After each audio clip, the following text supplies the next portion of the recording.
Hello, welcome again to Wartime MMA Podcast, Iowa edition. Your boy Alex, Tony, Mike, Sink's not with us today, but he might be with us further in the week when we do other videos. We've said that for a while, but we're actually going to start doing it, so yeah, be on the lookout for new videos, new content styles. If you guys got any ideas, feel free to drop them in the comments. We'd like to hear. But going in and our opener of the card, some straight up mid, is Juliana Miller, 3-3.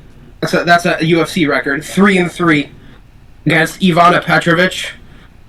A lot of time spent here. Both are ass. One of them has a record of 7-2. She clearly was capable of beating more people than Juliana Miller was. 3-3 is a crazy record. I'm sorry. 3-3 is nuts. Angela Hill don't even have a record that look like this. I'm going to go Ivana Petrovic. Juliana Miller, mid. In and outside of the cage, she's mid. There's nothing here to talk about. Petrovic's decision. Honestly, I'm going to say submission at some point. Miller's that bad. I'm going to say submission. Third round armbar. Armbars happen in women's MMA. Yeah. I'm gonna agree with Alex. I'm gonna go with Ivana Petrovic by decision. That's all I gotta say. I ain't got nothing else to waste my time about this shit fight. Yeah, I'm not really too familiar with either one. I'm just gonna go with Mike and Alex on this one. Ivana Petrovic by decision. You know who fucking Juliana Miller is, bruh. Yeah. I think she was in the Ultimate Fighter. I think she might have won it, right? Yeah, and she's like 3-3 since that. Mm-hmm. Kevin Holland also. Yeah. Man. Everybody's probably gonna be like, "Oh, Mike's picking against her because she fucked Kevin Holland." Not the case. She's ass, just like him. All right, move on. Moving on to some more mids, slightly less mids. Heavyweight. Don'Tale Mayes versus Thomas Peterson. The battle of the fat guys. Don'Tale Mayes isn't really morbidly obese, I'd say. He's just probably normally obese, just obese. Whereas Thomas Peterson is morbidly obese. That being said, when it comes to fucking fat people, more particular heavyweight MMA, you kind of have your Don'Tale Mayes archetypes where you're terrible at everything you do, but you got knockout power, and yeah, you can find it. Or you have the Thomas Peterson build, where you're a fat flab of fucking shit, you have no athleticism. At least May's got athleticism. You got no power, but you're like you're like a weighted blanket. You can hold people down and lay on them for 3 rounds. There's not much they can do because you're so fat and weigh so much. And that's how they both win. So I think Thomas Peterson is able to find his submissions against heavyweights that are kind of shitter than he is. And Mayes is able to find KOs over those guys. In heavyweight MMA, I think they're both terrible. Derek Lewis is a good example of why, he's made a career out of finding that shot. You know what I mean? But this isn't Derek Lewis. This is Don'Tale Mayes. I've given chances to in the past. I've been like, he's training with John Jones. He's probably picking up something new. No, still ass. Gaziev victim. That being said, Gaziev did Peterson in 1 round by KO. On the feet, it's Mayes. On the ground, it's Peterson. I think in heavyweight particular, when you're on the feet in the shots land, that matters more in other weight classes. And I think Mayes could get him out of there based on that. But I don't want to pick Mayes because I just feel like it's going to wind up being Peterson laying on him for 3 rounds. And that's hard to get up from. That is really hard to get up from. Being said, I know John Jones is laying on him in the gym. So if you can grapple with John Jones, maybe you get up from Thomas Peterson. I don't know. Peterson's got some wrestling credentials, but he's just so fat. I feel like my prediction of Don'Tale Mayes is wrong, but I'm going to pick Don'Tale Mayes. I think he'll find the shot or at least win on damage when the scorecards get read. But Peterson could definitely hold him down for 3 rounds. So take that as you will. Don't bet. Honestly, I don't know who I want to pick. The heavyweight is kind of horrible when there's these type of level of athletes. I wouldn't even call them athletes per se, but they're here in the UFC. I guess that means somewhat of a thing. I'm gonna go with Thomas Peterson by a boring ass decision. Probably, I could see Dante Mays winning, but to be honest, I don't know. That fight's mid. Yeah, I think I'm gonna go in the direction of Thomas Peterson. I do hear what Alex is saying in terms of the athleticism and the training partners with John Jones. He seems to have more in his arsenal in terms of weapons with the kicks and explosive movements at heavyweight. I do think Dontail's the better athlete and potentially the better striker. But Peterson's boxing isn't terrible. I mean, it's not good, but I don't think it's like Collier bad. I don't think he's like that bad. But I could definitely see him mixing in takedowns, staying on top, and winning a decision. So I'm gonna go with the Thomas Peterson decision, where he mixes in the takedowns. Yeah. Tough fight for two people. But moving on, some mid-bantamweight. Gaston Bolaños, also known as Joe, or Ilya at home, quite clean. I think I got Joe here. Quang Lee, originally in his debut, it was a short notice against Chris Gutierrez, and it went to a decision. I think he might have even won a round. And I kind of used that to pick him in his next fight, where he got slept by a road to the UFC guy in the first round. Enough time has gone by, and I'm starting to think that Chris Gutierrez is just a guy that can't win clear. You know what I mean? He's just going to make a close decision out of anybody he fights. So don't really put value into that anymore. I think Quang Lee is kind of just one of these guys who got into the UFC through road to the UFC because they couldn't get anywhere else. And hey, we need Vietnamese guys, so they threw him in. But I think he's like 35. Like, he's not young. He's an old guy, 33. He's pretty old for bantamweight. He's just getting into the UFC now.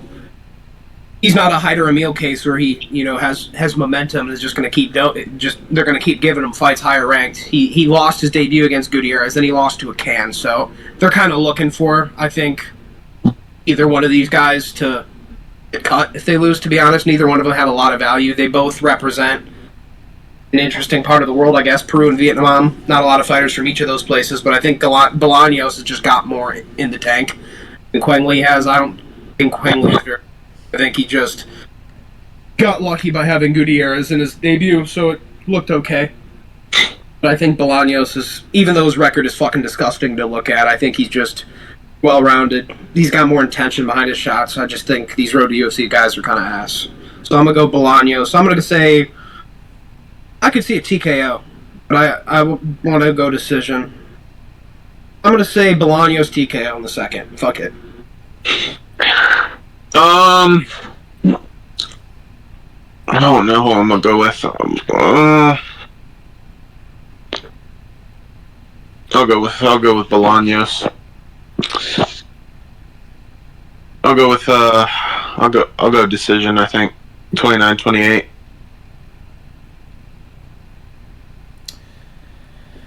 Yeah, similar to Alex, I fell into the Quang Lee trap as well. I thought he looked good in his debut against Chris Gutierrez.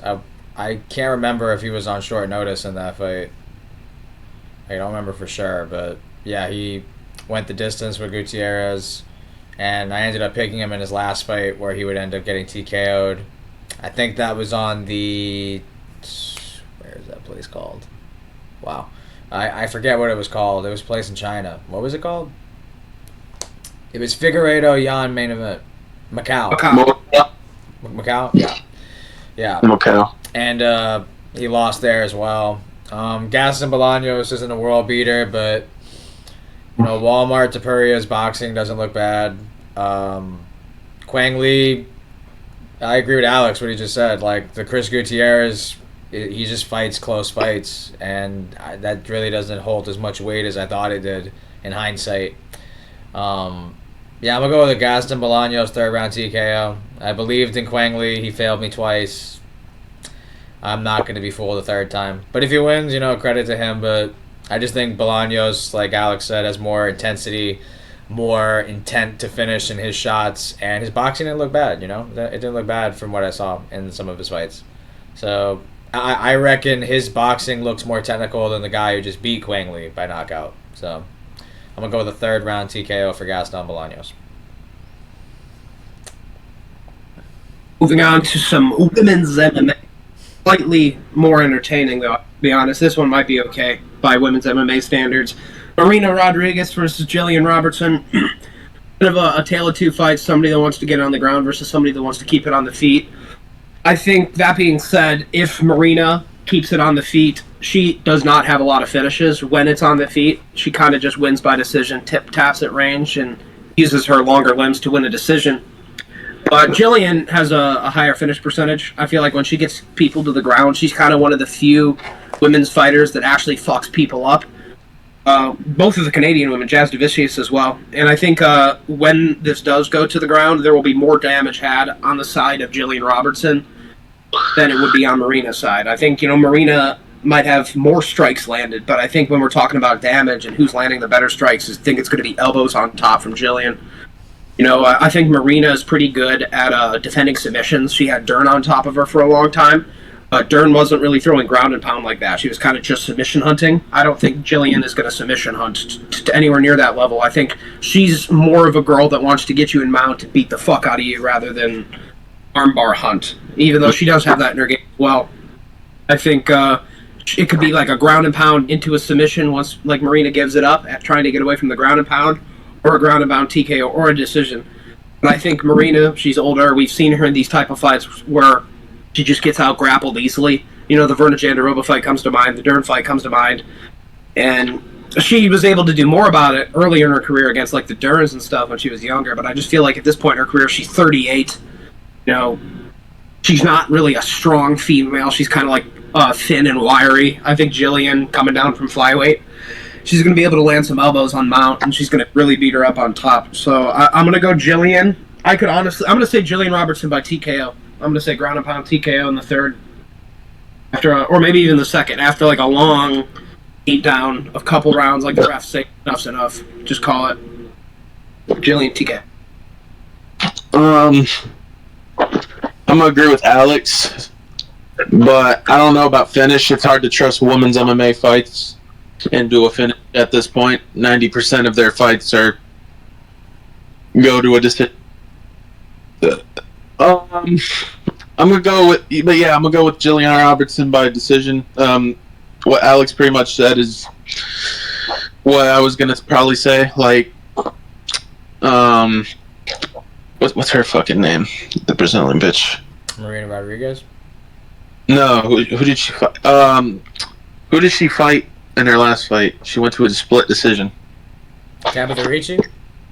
No, it wasn't Ricci. It was the other one. No. Yasmin Lucindo. Yeah, her. Yeah, I did not like that performance. And most of her fights, she gets taken down by like level changes that you could see from a mile away.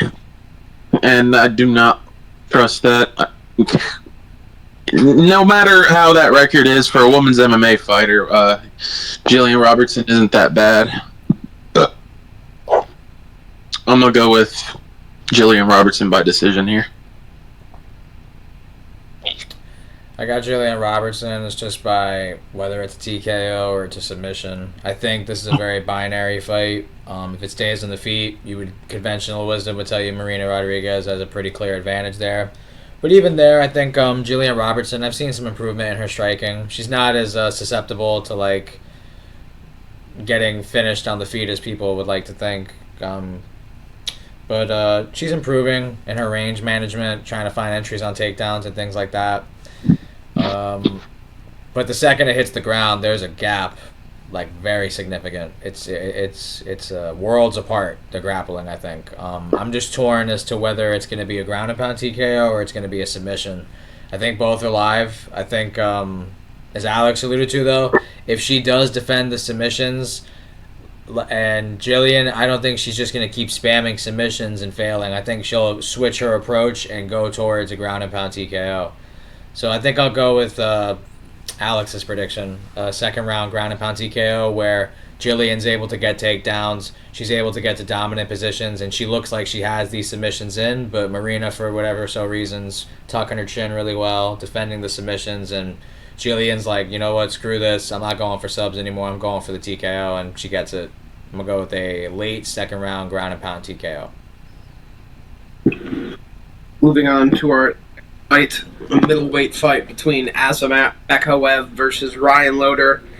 This is a bit of a tough fight to predict. I was going into this all the way up until today. I had Azamat Bekaev picked pretty comfortably until I realized he has a split decision win over Dylan Budka, who's ass, as we know. And Dylan Budka is a wrestler. So is Ryan Loder, and I think if Dylan Budka, who's ass, can make it close, maybe that's a decision where another wrestling-heavy guy who's not as bad wins. And that's kind of where I was thinking Ryan Loder might be able to win this. But he's a Team Alpha Male guy. I don't think highly of that gym at that point. They don't really have any notable people coming out of there, really. It's just kind of like the same bums getting knocked out, like Andre Philly, over and over. You don't hear about too many new people. Yan Xiaonan, I guess. But I think, this is another fight where it's not worth betting unless you feel comfortable one way or another, but I really don't, me personally. I think Bekaev has the advantage on the feet. He looked good against Zach Reese, who's a grappler, not a very good one at that, kind of a jiu-jitsu soy, and he knocked him out with ground and pound. I don't think Ryan Loder is going to be in those type of positions. He's not going to be on his back the way Reese was. I think Loder is going to be, he's going to be shooting a lot of double legs. Looking at Azamat Bekaev's frame, he does not look like somebody that would get taken down. He's kind of like a middleweight Michael Chandler. Like he's kind of like a smaller, stubbier, wider dude, and he doesn't really look like a guy that would get wrestled. So maybe he got better since that Budka fight. On paper, seeing what I see, Bekaev is probably the better fighter, but it's hard to overlook that split decision with Budka. But sometimes things happen. Ryan Loder's been injured for a while. He's been trying to make his debut after he beat Robert Valentin. Hasn't happened up until now. He's an older fighter, a long, what do you call it? He has, he had a wrestling career before this, probably picked up a lot of injuries in that. I don't think strikes me as the guy that's going to be around for very long in the game. I think Bekaev is. I think there's more to be improved there, so I'm going to go Bekaev by decision. I think it could be close. I think it could be a split decision where he wins on damage, or Loder does get his takedowns. But the improvements Bekaev makes gets him to win the split decision compared to maybe what could have happened if he didn't improve. So I'm going to go Bekaev by decision. I think he's going to look better than he did in the Budka fight and fight a better Budka as well and look better. So I'm going to go Bekaev decision. Split.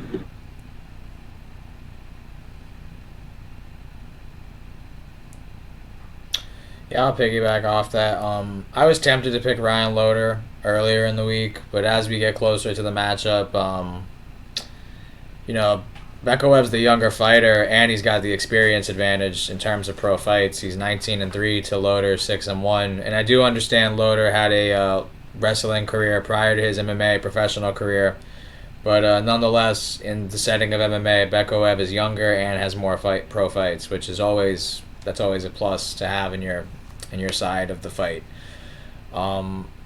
Loder was able to beat Valentin, able to secure takedowns, get good positions, and things of that variety. Bekaev, I reckon, has to have better takedown defense by default, just especially compared to a Valentin who's very much comfortable on going for submissions and ground him like elbows from his back, as we saw in the Torres Finney fight. Yeah, I think I'm just going to go with Alex's prediction. I think it's going to be a close decision where the damage and the total points on the feet of Bekaev will win over the judges' thought process when judging between Loder's control time and takedowns. They'll lean towards the damage and the points of Bekaev. So I see a close decision win for Bekaev here. Yeah, I could see a split as well. I could see it. I think we're gonna extend the sweep here. I think Bekaev is gonna take it. I didn't know much about Zachary Reese other than he did have a wrestling background, and I think didn't he lose something? Didn't he lose a fight? To Cody Brundage, Zach Reese. Yeah, I don't like that, especially that. Yeah, give me Bekaev by decision. Moving on to our next fight. Nope, not the opener of the main card. Actually, the prelim headliner. I forgot about this fight. One more mid. Misha Tate versus Yana Santos. Interesting fight. Two women that are kind of... Honestly, like, this is kind of like a double retirement nearly. Like, I could see them both retiring after this. Misha Tate did come back because she wanted to fight, so maybe Misha sticks around for a little bit longer. But Yana has a baby. I don't feel like either of these women are really that motivated in MMA to win titles or anything. I think Misha came back just for like fun and nothing else.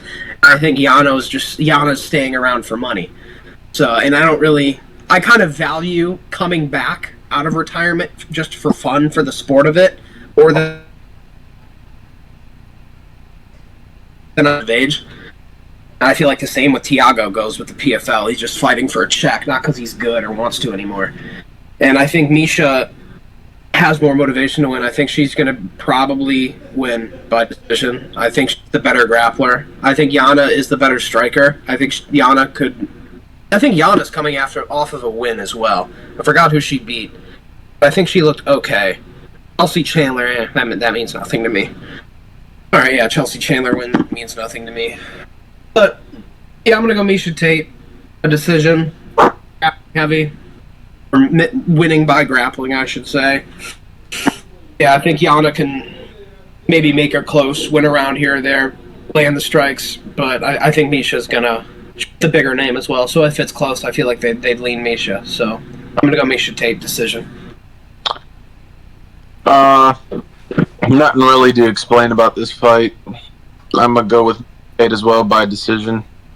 I could see it being a split decision, one of those fights where it's just boring as fuck and nobody knows who's winning, but they're just going to give it to Misha because she's the bigger name and stuff like that. But I do agree with what Alex is saying, though. Like, if you're coming back just to have fun in the fight game and stuff like that, when you have no reason to come back for it, that is like more like that's more impressive than just fighting for a check per se. So I will tip my feather to the cap or whatever the fuck you call it to Misha Tate. I'm gonna go with her by decision though.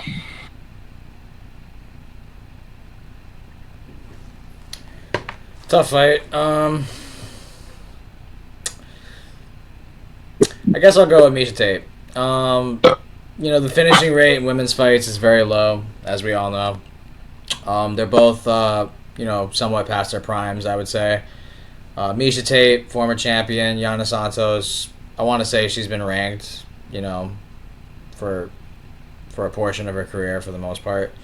I'm just going to think that she gets takedowns more easily than Yana Santos is able to inflict damage on the feet. I am weary, though, of Misha Tate's like scar tissue. Like, she does bleed easy kind of in fights. Like, she kind of wears damage easy. But I'm going to venture to say that her takedowns will be secured. She'll get minutes on top. She'll try to get to dominant positions for submissions. If not, just ride out a decision on top. I think I'll go with a Misha Tate decision where her grappling is able to win her the fight. Now moving on to our card. Pretty fun fight. Mason Jones versus Jeremy Stevens, who's suddenly back. And I think Jeremy's from Iowa, so he probably wanted to be on the Iowa card. That's why he's back. I don't know what happened with the GFL. They keep saying that they're still doing events, but seems like all the GFL guys are now doing something else. Like they're re-signing with the UFC, or they're going to BKFC, or doing something else. And here's Jeremy Stevens all of a sudden fighting Mason Jones. I heard it's a one-fight contract, so Jeremy Stevens is going to be gone after this regardless. So it'll be fun to see Jeremy Stevens for one more. That being said, I think he's just simply not an MMA fighter anymore, and even if he were to be, he's too old to compete at the highest level. And that being said as well, he's a featherweight at lightweight against a young, hungry Cage Warriors champion who's been in the UFC before, got cut, came back, and knows what it takes. And I think Mason Jones takes this probably pretty easy, whether it be on the feet or the ground. I think if he goes to the ground, this could be over like that. I think Mason Jones will probably make it more fun. He'll probably make it more of a scrap, at least early. That gives Jeremy a chance, but I just don't think at this age Jeremy anything or an MMA fighter who's young and hungry. Like, I think Jeremy's best in the BKFC, doing that sort of stuff, being, the Mike Perry over there, and that type of stuff. But I don't think, the UFC's for the highest level, young, hungry contenders that want to make it and do something with their career, and that's not a place for Jeremy Stephens. All due respect, it was at one point. Not anymore.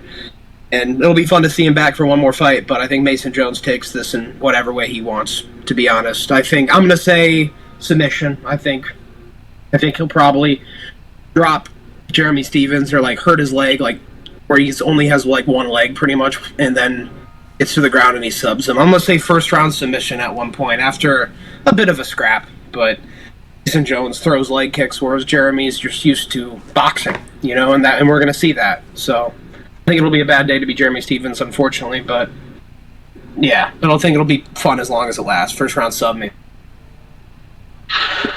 I'm gonna agree with Alex, but instead of a sub, I think he is gonna knock him out or sub him. Not sub him.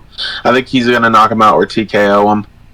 I do think it could be one of those fun fights where the legend can survive a decision, and maybe Jeremy might possibly get another fight depending on how he's gonna do in the BKFC or EFL or some shit like that.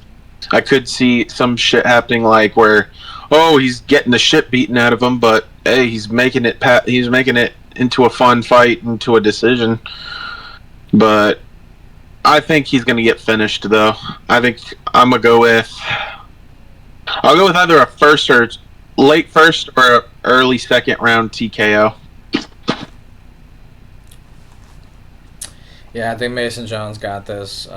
Respect to Jeremy Stephens for coming back. He's an exciting fighter. Little Heathen definitely, brings a fight, but I think Mason Jones, he's very aware of the opportunity he's been given to come back to the UFC, and I don't think he's going to squander it. I think he's going to take this opportunity in a chokehold, literally. No pun intended, but I think he is going to find a submission. I think, Jeremy has a puncher's chance. He's got really good power. In the pocket, in the clinch, that's going to be the opportunity he's going to have his most success, I think. But I think Jones could take him down. I think he could take his back, and I think he could choke him out. I'm going to go with Alex on this one. But I'll go second round. I think the first round, Mason's going to try to get his reads on when the entry for the takedown will present itself. Maybe he'll try to sit down on Jeremy throwing a straight or an overhand and overextending, and off of that he'll use the momentum to get a takedown, get on top, get some total strikes, and soften the defense of Jeremy Stephens. Maybe land a nice elbow or two, get a cut open, and then we head into round two. Stephens is, he's hurt. He's wanting to get momentum back after losing the first round, and he's going to really push forward and try to press on Mason Jones. And then I think Mason Jones will get another takedown, get towards another dominant position, and eventually find his neck for a rear naked choke in the middle of the second round. Around 2 minutes to a minute 30 left in the second round. I think he's going to get to the position where he needs for the submission. Second round submission, Mason Jones. All right, moving on to our next main card fight. Bantamweight between Sandhagen City versus Cameron Smotherman. This is a bit of a tough fight. I think I was leaning Cameron Smotherman up until recently. Cameron Smotherman is by far the cleaner boxer, I feel like, in this fight. He's better footwork, better, he just looks like the prettier, better fighter. He is a good bit smaller than Sandhagen City is. Sandhagen City is pretty fucking big at bantamweight. He's 5'11", and he's not a skin and bones Corey Sandhagen. He's actually pretty built. So, and he makes it a scrap, and he's pretty durable. I don't think Smotherman's got a lot of knockout power. He's kind of a guy that has to get you just right, and he's more like a jab guy, slip right hand counter, that type of shit. He is very, very good boxing. He's got well trained hands. But I think City, he comes forward and he makes it a scrap, and he's a big, strong, powerful guy. And the Ramon Tavares fight is kind of what I'm using this gauge for, because Ramon Tavares is also very boxing heavy style. Obviously, his boxing style differs from Smotherman. He's more of a hook thrower. Tavares is, whereas Smotherman's more of a jab right hand guy. And I think that works better for a City, whereas you can kind of pivot off and outpoint him and not sit there and throw hooks, which is kind of what he wants, to work into the clinch and hit you with knees, elbows, and stuff, like big guy, close range moves. And I think Smotherman's footwork is going to be the key difference here. I think, it's one thing to be the bigger, powerful guy, but if you can't hit the guy, it doesn't matter. That being said, Smotherman looked great against Hadley. He did not look great on the Contender Series against Charalampos Gregorio, who is on shit. And he KO'd him in the first round. And that was kind of a fight where it's like Smotherman didn't even really get a chance to get started. And my logic is, if Gregorio can sleep you, so can City. Because something similar happened with City and Tavares the first time they fought in the Contender Series. Tavares didn't get started yet, and City came in with a long shot, KO'd him in the first before he had a chance. And I don't want to say MMA math always works, but it would tell you that that's how this fight's going to go. KO in the first round is something that happens, not every time, though. I'm going to bank on Smotherman surviving first couple minutes, getting his timing, using his footwork to just jab up City. I think City lost to Garrett Armfield. He was given that decision. I thought he won against Tavares, and he lost that decision. So I think he's 1-1 regardless in the UFC, but I think Smotherman's a better boxer than Tavares, and I think that's where he can make this a unanimous decision for himself, whereas Tavares got a split and Armfield's got a robbery loss. I think that's where the footwork and the speed is where he can make this a difference, as long as he doesn't get slowed down and clipped, because I think Smotherman's chin is ass. That's just a prediction. I don't have any basis outside of the Charalampos Gregorio fight. That guy's also juiced, so maybe that's just it. But Smotherman just strikes me as a chinny guy, so I could see this being a knockout by City, but I think Smotherman's footwork is elite, and I think his boring fight where City's like trying to get the crowd behind him, trying to get like Smotherman to like stand in the middle, and Smotherman's just running around jabbing. So I'm gonna go Smotherman decision. I think he's gotten better since that Gregorio fight. I'm gonna trust in him. Decision. I'm gonna agree with Alex. I do think Cameron Smotherman is gonna win. I do like Cameron Smotherman's boxing. Shout out to Adrian Yanez, trains with him. He showed me who he was and helped me do some research on him when he was debuting in the Contender Series. Unfortunately, he got knocked out included, but before that, he was on like a little win some type of scenario on the outside of the UFC, and I picked him to win against Jake Hadley in a short notice fight. I just thought he was the better striker and stuff. I'm gonna go with decision. I think I'm gonna go with a 29-28, maybe a 30-27 Cameron Smotherman win.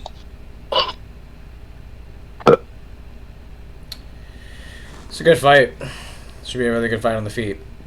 Smotherman, he's a very technical boxer. He looked really great in the Jake Hadley win. Sider City has had some up and down performances, back and forth. He's looked good in moments. He's also gotten hit as well in moments. But I cannot forget the Gregorio KO. I can't. That shit is like that. He's terrible. Gregorio is fucking terrible. He lost to like a 35-plus-year-old fighter or something. Gavin Tucker? Who was it? Like someone? Who Gregorio?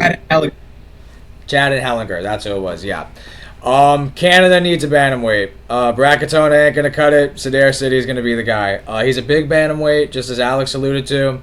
I think Smotherman's the more technical boxer, but Sider City I do think has the power advantage in this matchup.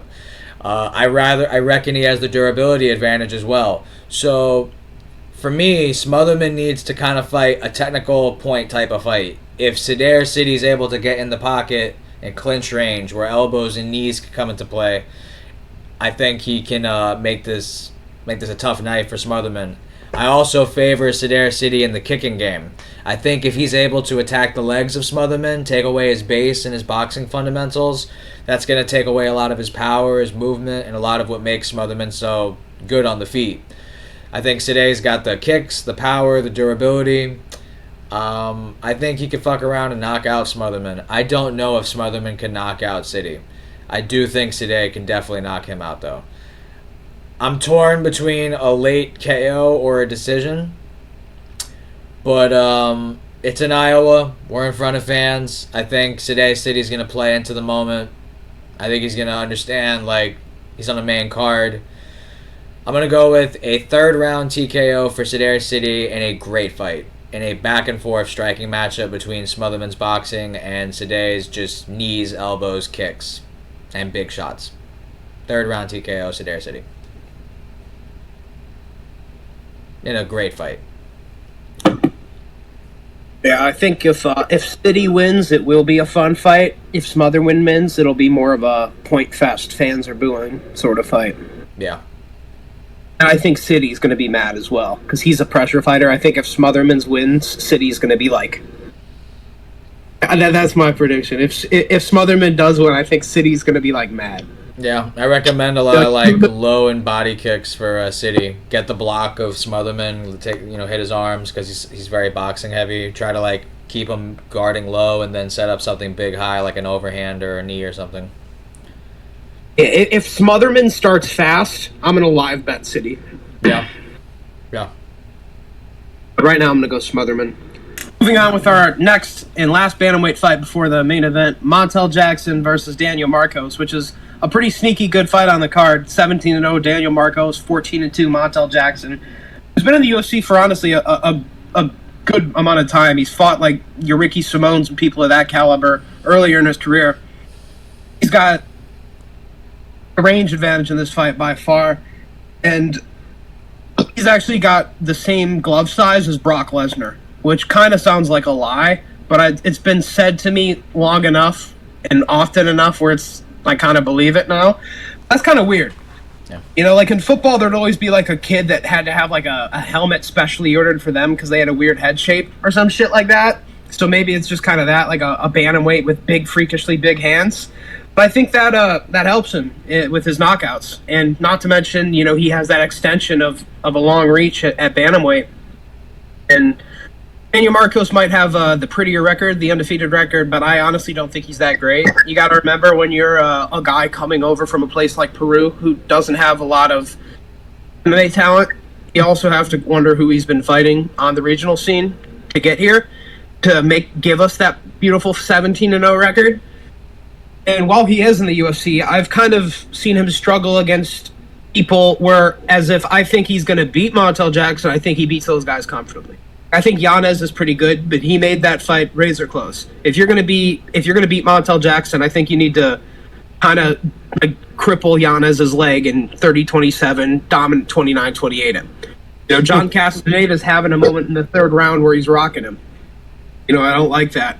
I think if you're gonna be something, you get by these guys with a little more ease. And respect to Yanez because he is actually a good fighter, but there are levels. And if you're going to beat Yanez, if you're going to be like neck and neck with Yanez, Yanez has been in the top 15. He's been out of the top 15. We can kind of use Yanez as a good parameter mark for the next kind of contenders because we've seen him have his ups and downs inside and outside the rankings. We know who Yanez loses to, and we know who Yanez beats. And I think Daniel Marcos, he made it very close. He's kind of a kickboxer style, whereas Yanez is a boxer. Kickboxing always usually wins that, just based on the range keeping and the amount of tools used. In this fight, he actually has to face a boxer long. Montel's going to be popping the jab and the straight right hand, and he's so long at bantamweight where he makes people uncomfortable in their game.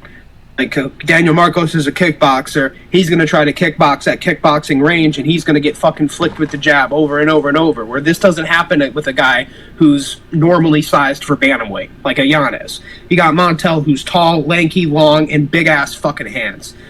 And that big ass fucking hands is why I'm going to pick him by knockout, because I think that is what kind of brings him to knock out these guys like Damon Blackshear in 14 seconds, who's actually been doing pretty good recently. I take back what I said about him about the Cody Gibson fight. His striking did look pretty good against Alatang Haley. And, Montel Jackson destroyed him really easily.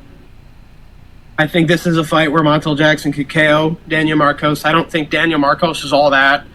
He's had his opportunities to prove that he's better, and he's struggled against the likes of Yanez and Castaneda. I think Montel Jackson is where the Peruvian hype train stops. I think he's going to KO Daniel Marcos at the end of the first round. A good rangy first round, getting his reads, finding Marcos' tendency, and he's going to plant a right hand on him at the end of the first round. Knock him out. Or Montel Jackson, first round KO. I'm going to agree with Alex. I do think he's going to knock out Daniel Marcos. I was never really a huge Daniel Marcos guy.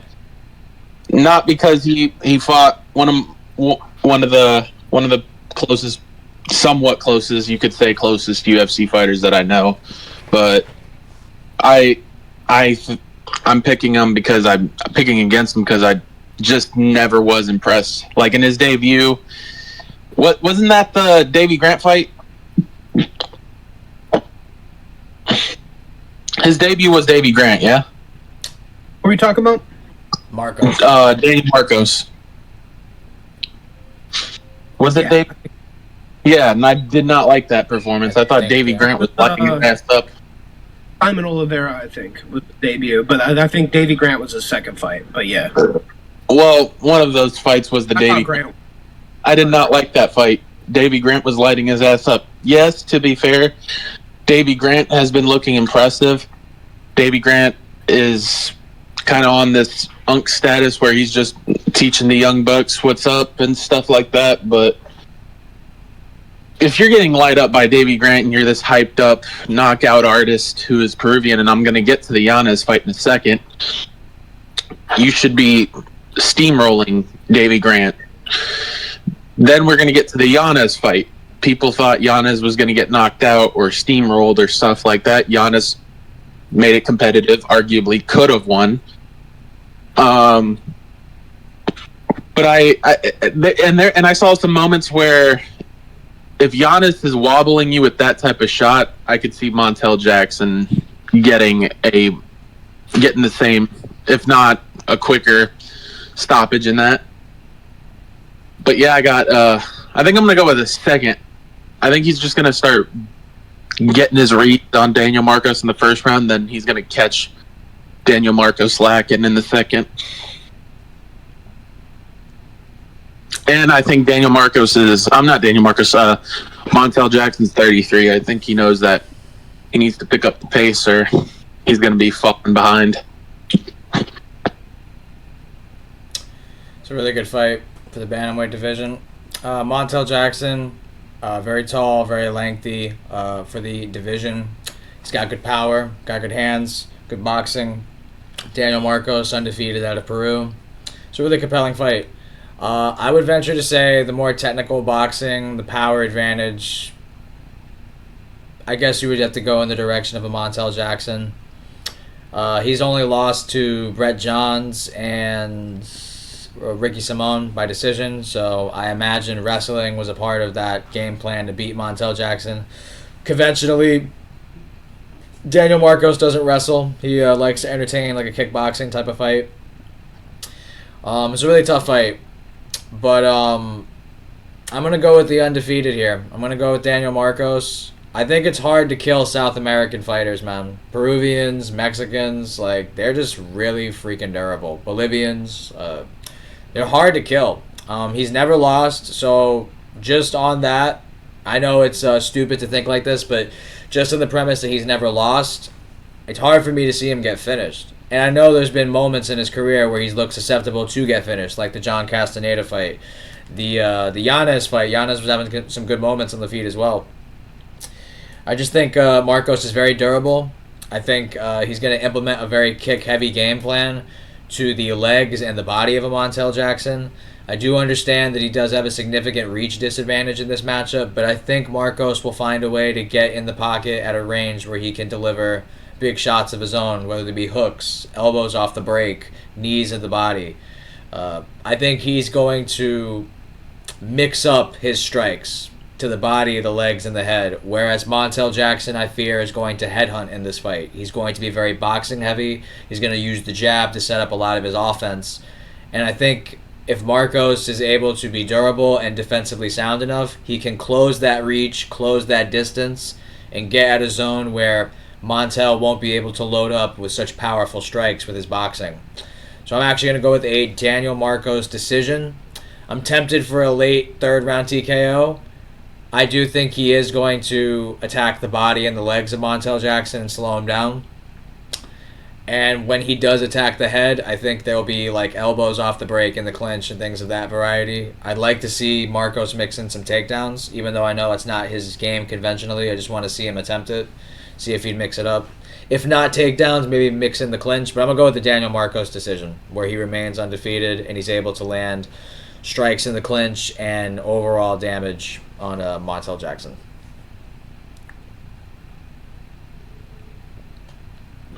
Word. I don't agree. That's an interesting pick. I don't. For sure. It's a good pick. It's a good reasoning behind the pick. Yeah, I don't know if I agree with all that, but I could see why, on a decision standpoint, Peru doesn't really have any fighters, not that I know of, in the UFC. So they could probably go with a young up-and-comer, like how they normally do. But I don't know. Something's telling me he's going to get caught. And he's been stung before, but, dude, like, the South American fighters are so fucking hard to kill. So hard to kill. He's been subbed? No, I'm saying, like, he's been stung. Like at the Castaneda fight, like, there's been moments where, like, he looks like he's about to get finished. But I don't know, man. The Peruvians, the Chileans, the Mexicans, like, they're durable. They're very durable people. Yeah. I didn't realize Montel Jackson was so old. Just now. 33. Yeah. And I'm looking at some of his wins. They're all good. But, like, Damon Blackshear, Ronnie Yaya, Julio Arce is not bad, but I think Marcos is bigger and a better striker than all of these guys. I don't mind it. Yeah. I'm going to stick with Montel, but I don't mind the Marcos. Mm-hmm. I think Montel's going to headhunt in this fight, whereas Marcos is going to mix in strikes everywhere. Head, leg, body. Oh, no. That I don't know, because I thought, like, he would mix in some kicks or something against Giannis, and he barely threw any kicks. Mm-hmm. Just try to make an aggressive boxing match. Mm-hmm. And if he tries to do that with Montel, he is going to be in for a rude awakening. But if he closes the distance, I think that will do him very well. Like, I think if this is at range, that's going to help Montel. But if they're in the pocket, I know his hands are big, but I don't know if his hand speed is, like... We'll see. We'll see. Yeah. Well, this will be a good fight. Yeah. I like Marcos in this. Probably my favorite dog, low-key. Probably. Not bad. One of the better fights on the card. For sure. Moving on to our feature fight, welterweight, between Daniel Rodriguez versus Santiago Ponzinibbio. It's kind of a tough fight to predict because they're kind of both old. They're kind of both mid at this point. D-Rod looked okay against Gastelum, even though he lost. And then he kind of looked mid against Morono, even though he won. But Ponzinibbio, his last win, which is the last thing we can go off of, he looked pretty damn good against Carlston Harris. Yep. I think I picked Carlston Harris to win that fight, too. I was pretty surprised that Ponzinibbio was able to TKO him in the third, like, as the older fighter, like, get him out in the last round. But I think Ponzinibbio still has, like, that will to fight, and he still wants to be in there, and he can still, like, grit down on the mouthpiece and throw back. So that's good to see from an older fighter, especially against another striker, against D-Rod, who's probably got a little bit more in the tank, I'd have to assume. Just he's kind of hasn't been through the wars that Ponzinibbio has. That being said, I think Ponzinibbio in his prime was a much better fighter than D-Rod ever was. So, How much of that left? I think if Ponzinibbio has his right game, he wins this fight, but something tells me D-Rod could catch him. Like, D-Rod, that being said, D-Rod doesn't really KO people. So, I think I am going to go Ponzinibbio. I think he's going to get a decision here. I think he's going to be the guy that kicks more. I think he's going to start chewing at D-Rod's legs. And I think hands on the feet will be kind of similar. I think maybe D-Rod might have a little bit more output on the hands early in the first round, and he might win the first round. I think Ponzinibbio's leg kicks, which are a really underrated tool of his, he throws them a lot, are going to kind of lead the dance here for him. I think he's going to be able to chop leg kicks on D-Rod, and I think when you see a Ponzinibbio go out there and start throwing low kicks, that's a good Ponzinibbio. So I think if that Ponzinibbio shows up, I pick him, and that's what I predict to win. That's what I predict he's going to try to do. He's facing a boxer. He probably has that in his game, like in his mind, like I'm going to do that against this guy because he's a boxer. So I think Ponzinibbio is going to do it. And I think he's going to make it a fun fight where he gets the rounds he needs to and gets a decision. And I don't give a fuck if you're losing rounds on the feet to Morono, which both of them did, to be honest. It's not a good look, but Morono's awkward. You know what I mean? He is awkward on the feet. That Nico Price fight really just lost all stock in him for me, the little that I did have in him. And now I'm like, Morono's ass. But he is an awkward boxer when he's on his best. So I'll give them both grace on that.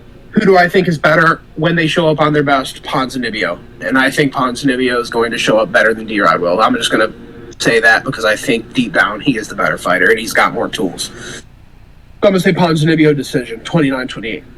Good fight. Maybe fight of the night. This one's tough. I don't know who I'm going to pick. I'm going to slide with Ponzi.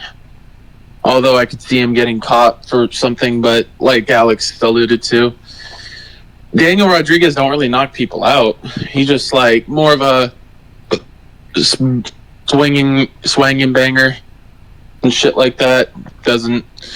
He's either I'll knock you out or it's going to be a gruesome fight. Kill or be killed, but minus the killing part, he doesn't really knock people out. But yeah, I'm going to go with Ponzi by decision. I think he can out-grapple him. But although, what's his name? Daniel Rodriguez has pretty decent takedown defense.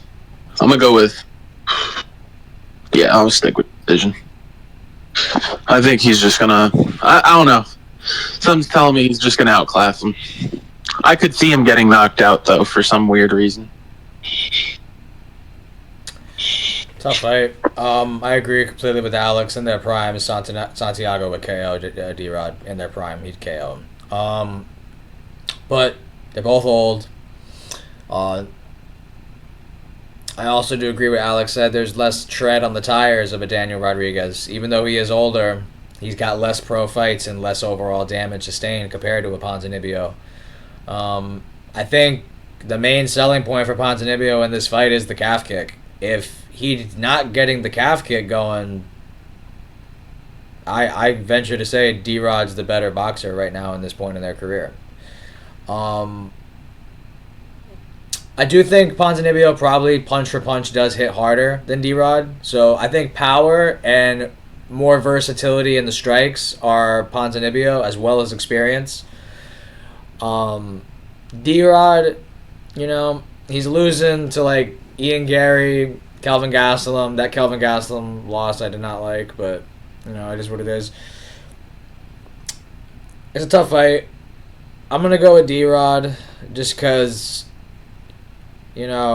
both did not look good against Morono, but Ponzinibbio really did not look good against Morono. That was bad. He was starting to get we were calling him, and we were all watching it in a group chat, and we were calling him Alex. Like Canelo, like he looked like Canelo out there against Ponzi, bro. It was stupid.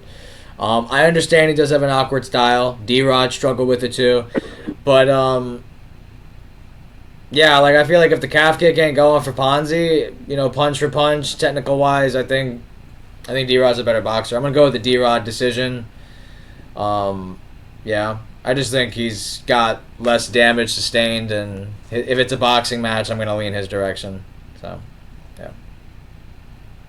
Not really too confident on it. It can go either way, but I'm going to go D-Rod decision.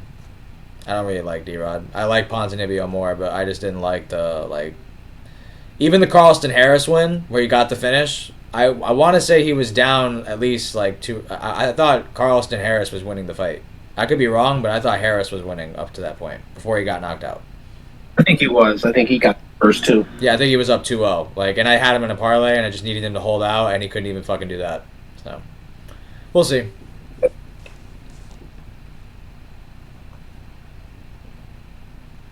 But yeah, moving on to our co-main event. Rainier DeRitter versus Bo Nickel. Well, this is a tough fight. This is kind of the toughest fight to predict for me. Yeah. This is the lowest we'll see Bo Nickel if he wins for a while, as far as odds go. So, and he's minus 500. He's still a big favorite. I think that's way too much, though, for this type of fight. Like, I know Bo's hyped, but this is the casuals putting money on Bo thinking it's easy.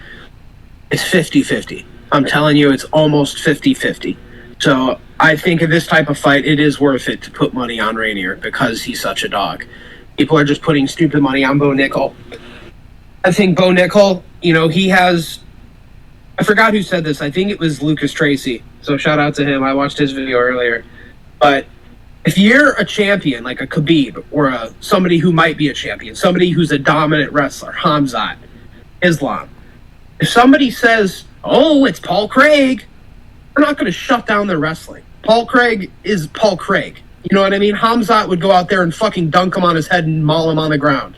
Khabib would do the same. Islam would do the same if they had that. So what? He can throws up a fucking submission. You know what I mean? Islam's taken down Oliveira. Why? Because he believes in himself. Bo Nickel doesn't believe in himself. That's what it kind of got to for me. It's like, unless he's really, like, that's trying my striking narrative, which I don't believe. He tried to knock out Paul Craig for 3 rounds. That's what I thought he tried to do. Like, he just thought it was going to be, oh, I'm just going to land this overhand now. That didn't work. Let's try again. One more time for the roads. This one will land. One more time. Just overhand. Like, bro, he just thinks he's going to knock out Paul Craig because Paul Craig's not good at striking. He doesn't actually have the setups or any of that. I don't think. Like, I think that Val Woodburn KO is Val Woodburn, and, you can step in, left hook. That was some nice shit. But he's, like, his confidence and, like, this ego thing with Bo Nickel, I think, is going to be his downfall. Like, whenever somebody's, like, got a danger on the ground, oh, I better try it on my feet. Like, he's too much in his own head about this shit. So, if he's going to face a Rainier, and he's going to just strike with Rainier, some people are going to be like, oh, he's got enough striking to do it there. But maybe he believes that, too, and just tries to throw 20 overhands again. You know what I mean? Like he did against Paul Craig. I think Rainier's actually got way more striking than a Paul Craig does. Paul Craig made that actually pretty close in the feet, weirdly enough. Like, he landed a good amount of strikes. Maybe I shouldn't say close, but he landed his body kicks, even though that's like the only fucking thing he threw. But he landed them. That's Rainier. He's landing a lot more different types of strikes. And I think if it goes to the ground, Rainier might be more willing to go there himself, like shoot takedowns, whereas Paul Craig isn't a takedown guy.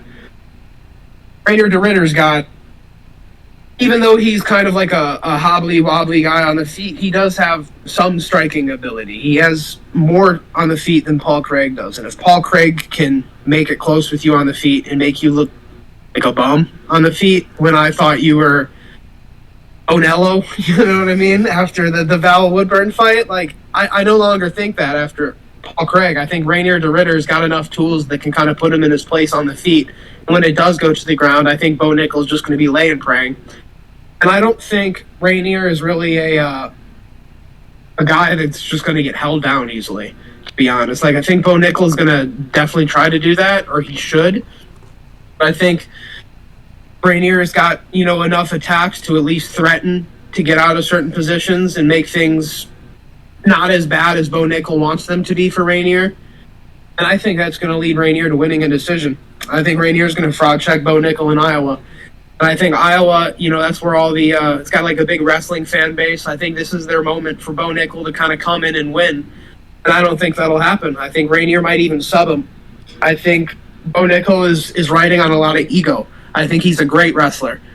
but he's not been he's not been tested in his toughness. He's not been tested in his striking. He's not been tested in his cardio.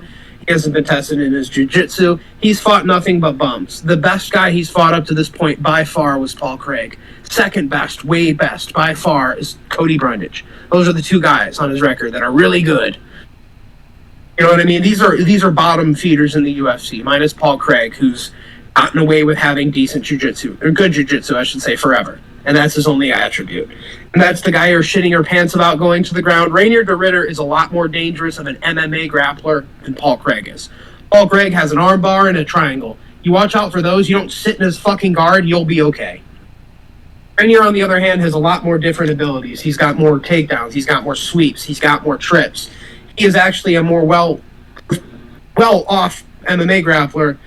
Bo Nickel is too, I believe. And I think Bo Nickel, similar to Paul Craig, is just a wrestler. Although Paul Craig is just a jiu-jitsu guy, I think Bo Nickel is lacking in almost every other department. And he's got nothing but time, which is the good thing.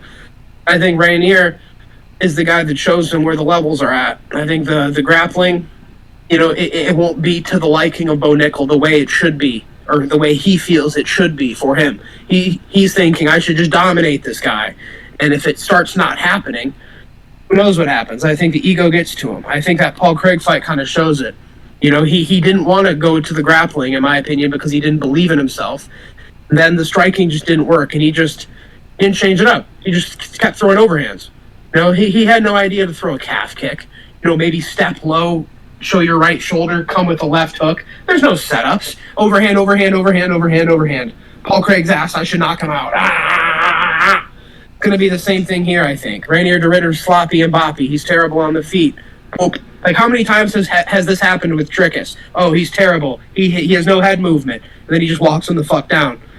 I think it's one thing to be awkward and slow and throw weird shots at bantamweight. I think it's a totally different thing to do that at middleweight. I think you can get away with it. And I think Trickus has proven that. And I think Ritter's his second coming.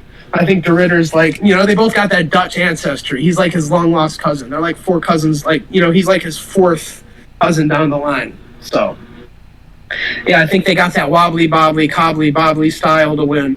I think Bo Nickel he does it. He's running on confidence and wrestling credentials that don't translate to MMA unless you have other things. I'm going to go de Ridder by potential submission, but I'm going to say he wins every round. And they somehow make it a split decision where everybody's shitting their pants. They're like, they're going to rob Reinier, aren't they? And then he still gets to the decision. Like, we're going to get 29-28 Reinier, 30-27 Bo, 30-27 Reinier. Then you're going to be like, oh, okay. So, yeah, I think Rainier's going to get it by decision. Man, Alex is letting his nuts hang on that pick. I'm not going to lie. Me personally, I'm going to go with Bo Nickel here. I still think that the hype is there. I'm hoping he doesn't get fearful of being like, oh, this dude's a jiu-jitsu guy. I shouldn't take him down because I'm worried about getting subbed. I did see some parts of the fight where GM3 was landing some easy takedowns on Reinier. And Reinier was doing some weird pull guard techniques. If he tries to do that, I feel like he's going to be cooked against Bo. But I think he'll hold his own in the grappling department. I'm going to go with ground and pound TKO second round for Bo Nickel. I do agree with what Alex is saying. It is hard to say that Bo's going to dominate this fight because this is probably one of the biggest fights that Bo's had because he's fighting a double champ from ONE FC. Arguably one of the best stars that they signed from there so far. I'm gonna go with a ground pound TKO with Bo Nickel, or they'll probably have a competitive fight where you could give it to Reinier, but Bo edges it out by some weird reason. It's a big fight. Co-main event of UFC Iowa. I'm a big fan of both these guys. Reinier de Ridder coming from ONE FC. He's my favorite ONE FC fighter ever. I watched a lot of his defenses. He's only lost to one guy, really, Anatoly Malkin, who was a triple champ of one, and he was just a complete just powerhouse. He was just had monstrous power, good takedown defense, low center of gravity. It was kind of a perfect nightmare matchup for Renier, who's lengthy, 6'4", wants to grapple, wants to be able to dictate the pace and the tempo of a fight. He has very good judo, very good clinch. He has good jiu-jitsu, good grappling. I think for MMA standards, he's very well equipped in terms of his arsenal. And again, he has more pro fights than Bo Nickel, and he's only lost to Anatoly Malkin twice. Bo Nickel, the Phenom. I'm a big fan of him as well. I like the improvements that he's been making in his game, but I can't lie, as a fan of his, that last performance against Paul Craig, I did not expect a decision. I thought that he would get on top of him and maul him, if we're being completely honest. Renier de Ridder, I think he's got the experience edge. He's more in his prime. I think Bo Nickel by no means is the finished product we are witnessing right now. I think there's still a lot of room for improvement in all phases of his game. Clinch, striking, jiu-jitsu, all of these things. I think this is a bit of a levels fight. I think this will be a learning experience for Bo Nickel. I'm going to go with RDR here by decision. I just think we're going to see Bo Nickel on his back. I think Renier de Ridder is going to be able to take him down with a trip in the clinch up against the fence where he'll sweep him. I want to see how Bo Nickel reacts in those situations, and I think that's kind of a big thing for a wrestler. They're always so accustomed to being on top of their opponent. They're always so comfortable that they have that mindset in the back of their head. No matter how bad it gets on the feet, I could secure the takedown and get on top and win the round back. I think Renier de Ridder is going to be very aware of that mentality and try to test Bo Nickel early and shoot takedowns of his own, get in the clinch, throw elbows on the break, get knees to the body. Just make this a very physical fight. If the Bo Nickel that shows up the way he did against Paul Craig comes to fight in Iowa, I think Renier de Ridder is gonna beat him. The Brundage win, the Val Woodburn win. He's looked great, but this is by far the toughest opponent he would have faced. Having been a champion in an organization outside of the UFC, his only loss is to a fringe heavyweight. I don't think Bo Nickel hits harder than Anatoly Malkin. At the present moment, we could say Bo Nickel's takedown defense is better than Malkin's, but even there, I don't know. Malkin, he's a perfect matchup nightmare for de Ridder. That's just a horrible style. I know de Ridder looked suspect on the feet against GM3, but he subbed him. We got to give that credit. Who subs Gerald Mearshart from a grappling perspective? That's not easy. He made light work of Kevin Holland. Bo Nickel, I think, beats GM3 and Kevin Holland, but I think Renier de Ridder fucks up Paul Craig by finish. I think he TKOs him on the ground or subs Paul Craig. I'm going to go with a Renier de Ridder decision and an upset in Iowa. This is credentialed wrestling versus MMA wrestling. MMA grappling versus pure wrestling. If Bo Nickel doesn't mix it up and he stays stubborn and tries to only get takedowns and tries to get control time, we saw this a couple weeks ago in the Torres Finney Robert Valentin fight. Torres Finney secured takedowns and was on top for well over 80% of that fight, and one judge had it 30-27 Valentin off of damage off his back. If Bo Nickel just tries to shoot takedowns and not mix up the striking or total strikes, he could put himself in a situation where a judge can favor the damage intended strikes of Renier de Ridder if he's on bottom. So I'm going to go with a Renier de Ridder decision, where he shows Bo Nickel there are levels.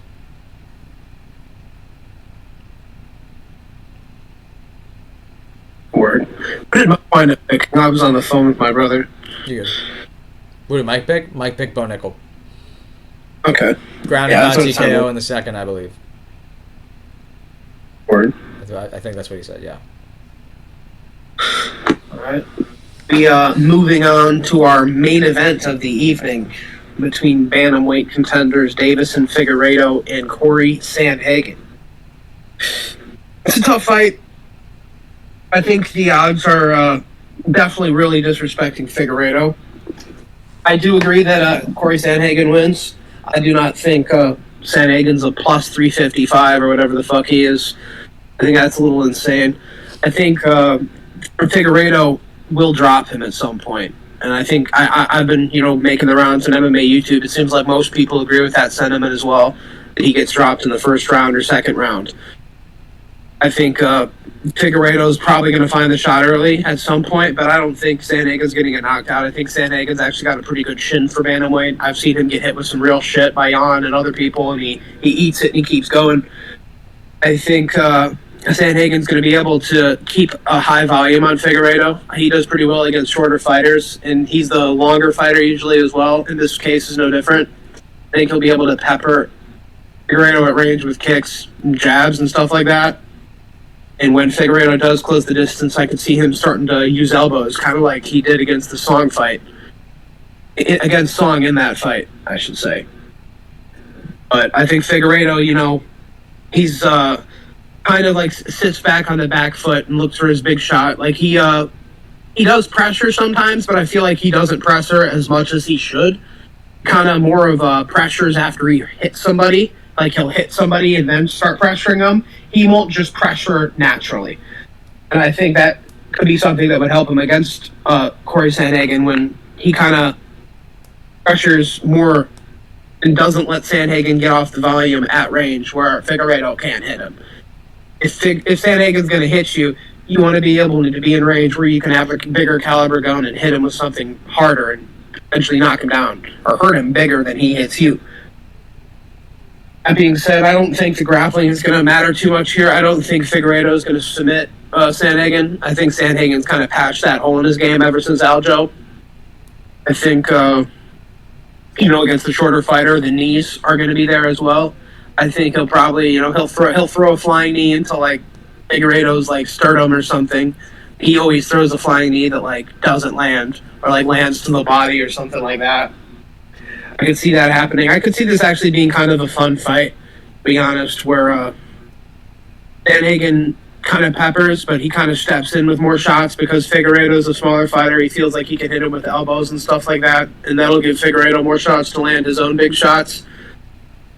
I could see it kind of being like a bantamweight, slower-paced Whitaker-Yoel, kind of just by the style matchup. You kind of have a guy on the back foot that wants to tap at range, and you got a guy that's kind of wants to sit there and not take pictures, but just like lull you in more than anything. Kind of like the way Yoel does. It did against Whitaker. And I think it's going to be a story of total strikes versus knockdowns, pretty much. Like, I think Figueiredo kind of has to have that Yoel game plan where I'm going to hurt him in 3 of these rounds. I'm going to knock him on his ass here, and I'm going to just make the shots that hit him with the shots that matter. Whereas he's going to be outpointing me. I can't change anything about that. I have to hit him with what matters. I think Sandhagen's tough, and he's going to be able to survive those moments. I could see it being a 48-47 or a 49-46. I could see it potentially being a doctor stoppage in the later round just due to like a cut or something. I could see maybe Figueiredo getting him out of there, but I think most of the ways to win involve Corey Sandhagen winning. I think he's just got more tools at this point in his career. Whereas Figueiredo's older, and he's had his opportunities to kind of reinvent himself at bantamweight, and he's done a good job of that. But at this point in his career, you're kind of you're no longer the Speedy Gonzalez flyweight. You're the bantamweight unk. You're the guy with the power. You got to land that power now. You're not the flyweight like power or the flyweight speed is kind of diminished. Like, you're a bantamweight now. I think Sandhagen's just a naturally speedier guy at bantamweight, and I think he's going to be putting his footwork to the test. He's going to be popping Figueiredo. I could see it actually being pretty fun. I could see this potentially being fight of the night as well. But I think Figueiredo has to pressure. And I don't think he pressures anywhere near as much as he should in these sort of matchups. Like, I think he should have pressured Jan early. But he allowed Jan to win the first 3 rounds, which is something like that never happens. So I don't like that against Sandhagen, who kind of keeps a high output from round 1 to round 5. And I think Sandhagen is going to be dancing on him, like just dancing circles footwork-wise around Figueiredo. I think that single shot kind of lulling in style is going to be a field day for Sandhagen to just kind of pivot out footwork pop, move out, move in, stuff like that. I think Sandhagen might even look like an OG Sandhagen, like the Sandhagen that was fun in this fight. So I'm going to go Sandhagen. I'm going to say 49-46. I think he does a good work on Figueiredo. I think Figueiredo's kind of time at being a high-level fighter is going to start going down. I think he's going to start reaching Unk status soon, unfortunately. But yeah, Sandhagen decision. I'm gonna agree with Alex. I was gonna go with Figueiredo at one point, but something was telling me that Father Time is undefeated. I don't know how long Figueiredo is gonna have competitive ass fights like how he was. To be honest, the Jan fight wasn't really too competitive. He was landing decent shots, but it wasn't like, oh my goodness, this could go either way. Like, nah, there was like this. That fight was kind of one of the rarest moments where I saw Piotr Jan like start early. Normally, Jan doesn't really start early, and I saw him easily get clinch exchanges, beat him in clinch exchanges. Corey Sandhagen's very crafty at out clinching opponents with his range and height. I do think he's going to get something like that. For some reason, I'm proud. This is going to sound like a hot take, maybe. I don't know. I think he's going to TKO Figueiredo. I think he's going to catch him with a knee or something coming off a clinch. Or Figgy's going to throw something wild and Corey catches him off guard and knocks him out or something. I think I'm going to go with a third or second round TKO Corey Sandhagen. Main event of UFC Iowa. Figueiredo's my favorite flyweight of all time. Love the guy. He's awesome. Now he's a bantamweight. Not bad. He beat Rob Font. He beat Cheeto. He beat Cody Garbrandt. He lost to Piotr Jan. I think those are all of his bantamweight fights. I think that's it. Yeah, 3-1 in the division. Only lost to a former champion. Nothing to be ashamed of. Now he's fighting a title contender in Corey Sandhagen. Personally, as a Figueiredo fan, I had Sandhagen as a top 3 bad matchup for him in this weight class. I think Sandhagen, O'Malley, and Jan are his 3 worst matchups in this weight class. Jan's takedown defense, his boxing acumen, just overall defense in general. Like, Jan doesn't leave himself susceptible to get caught, where Figueiredo can get a big moment and capitalize on it. And O'Malley and Sandhagen are just simply too big for Figgy, in my opinion. There's a clear size advantage in this fight for Sandhagen, a range advantage for Sandhagen. I think he's going to be able to stay at a range where he can get his offense going, and he's going to have to lead Figueiredo to come in and risk getting caught in those exchanges. I'm going to go with the Sandhagen decision. I think he's just going to be too fast, too quick, too long, be able to go in and out at his pace, pretty much control the tempo of the fight. Knees up the middle, kicks up the middle, elbows off the break. These are all going to be available for Sandhagen. I want to see if he attacks the lead leg of Figueiredo, try to take some of the power off that, explosive movements. I do hear where Mike's coming from with the potential of a TKO. If a TKO does occur, I think it's because Sandhagen would have opened the cut that Brandon Moreno gave Figueiredo in their 4th fight on his eye. I think Sandhagen can get an elbow off the break in that area, or just jab it to the point where, similar to the TJ Dillashaw fight, where TJ had that gash on his eye. We could see that happen here. So if a TKO does happen for Sandhagen, I'd like to think it's via doctor stoppage, if I had to be specific, off the cut of the eye, or it's just a very bad cut. But I'm going to go with the decision for Sandhagen. I think Figueiredo, outside of the Moreno doctor stoppage, I can't really recall of a time that he ever been knocked out. I don't see Sandhagen submitting Figueiredo. I think Sandhagen's going to be fine as far as the takedown defense as well. Umar Nurmagomedov wasn't able to really do anything wrestling-wise, so I don't see Figueiredo being able to do anything wrestling-wise. Yeah, I just think Sandhagen's younger, quicker, longer. He's going to be able to land his shots. Figueiredo's going to need big moments, and they just won't be coming. Sandhagen, whether it's a fun fight, whether it's a point fight, I think Sandhagen controls the tempo of this more times than not. So I'm going to go with a Corey Sandhagen decision. But if a TKO does occur, I think it would be via doctor stoppage on his eye. Yeah. Yeah, it's a mid prelims, but the main card's okay. Yeah.